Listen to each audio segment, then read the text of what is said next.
برکت اس سے اٹھا لی جاتی ہے، کیونکہ اللہ تعالیٰ برکت والا ہے اور ہر برکت اسی کی طرف سے ہوتی ہے۔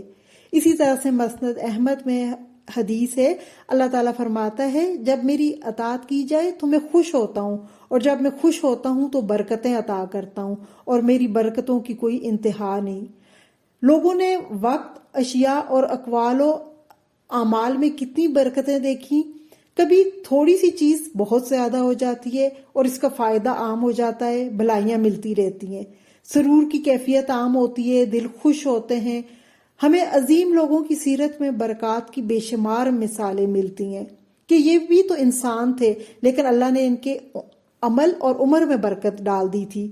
سیرت رسول صلی اللہ علیہ وسلم پر اگر غور کریں کہ اشرف المخلوق جناب محمد صلی اللہ علیہ وسلم کی زندگی کا ہر دن مبارک ہے، آپ کے فیوز و برکات مسلسل ہیں اور تا قیامت جاری رہیں گے۔ اسی برکت کی وجہ سے اللہ تعالیٰ نے اسلام کی حکومت قائم کر دی۔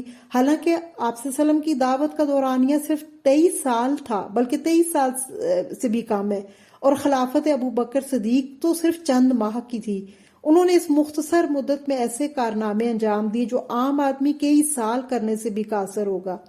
اگر علم کے میدان میں نظر دوڑائیں تو علماء کو دیکھ کر حیرت ہوتی ہے۔ آپ دیکھیں امام شافعی کو، وفات کے وقت ان کی عمر کچھ زیادہ نہیں تھی۔ اسی طرح سے امام طبری کو دیکھ لیں، امام نووی ہیں، اور شیخ الاسلام ابن تیمیہ وغیرہ کو دیکھیں، کس قدر انہوں نے تالیفات اور کتابوں کی صورت میں علمی ورثہ چھوڑا ہے کہ جن کو پڑھتے پڑھتے انسان کی عمریں تمام ہو جائیں۔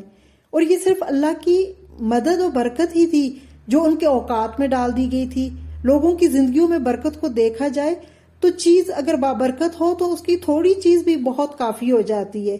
آپ دیکھیں ماضی کا دور تھا، ایک گھر میں کئی خاندان رہتے تھے، ایک وقت کا کھانا جو ہے سب کو کفایت کر جاتا تھا، اور ان کے گھروں میں برکتیں تھیں، سعادت مندی سے ان کے گھرانے گرے ہوئے تھے۔ آج لوگوں کو کیا ہو گیا؟ آپ دیکھیں رزق کم ہو گیا، یا دل تنگ ہو گئے، وقت کی کمی ہے، یا ہمتیں جو آپ دے گئی ہیں۔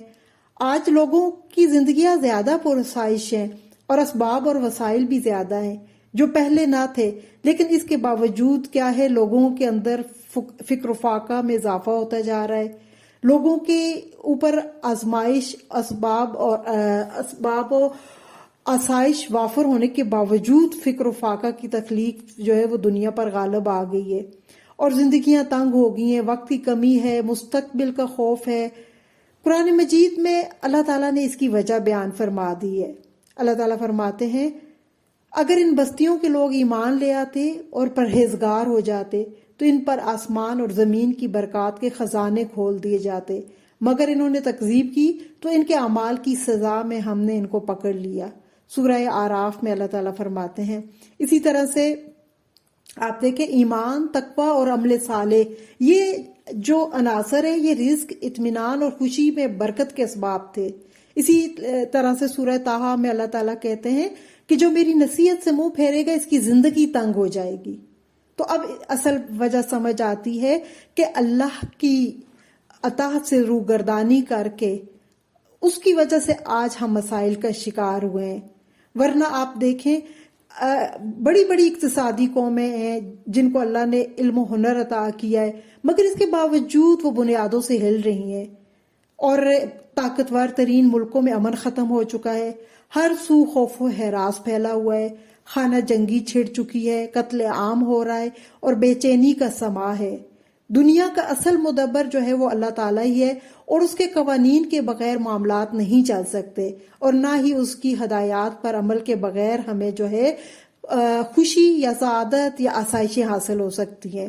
اللہ تعالیٰ ایک بستی کی مثال بیان فرماتے ہیں کہ وہ ہر طرح سے جو ہے امن اور چین سے بستی تھی، ہر طرف سے رزق بافراغت چلا آتا تھا، مگر ان لوگوں نے اللہ کی نعمتوں کی ناشکری کی تو اللہ نے ان کے اعمال کے سبب ان کو بھوک اور خوف کا لباس پہنا کر ناشکری کا مزہ چکھایا، سورہ نحل میں۔ تو اصل چیز جو ہمیں پتہ چلتی ہے وہ یہ کہ اگر ہمیں اپنے وقت، اپنی عمر، اپنے دولت، اپنے سکون میں برکت چاہیے تو اس کے لیے ہمیں اللہ کی طرف لوٹنا ہوگا، اس کے لیے ہمیں اللہ کے دین کی طرف لوٹنا ہوگا، اللہ کی کتاب کی طرف دوبارہ پلٹنا ہوگا، اللہ کی اطاعت کرنی ہوگی۔ اللہ اور اس کے رسول کی اطاعت ہی میں برکت ہے، اور اسی سے ہمیں دنیا اور آخرت کی سعادت نصیب ہوگی۔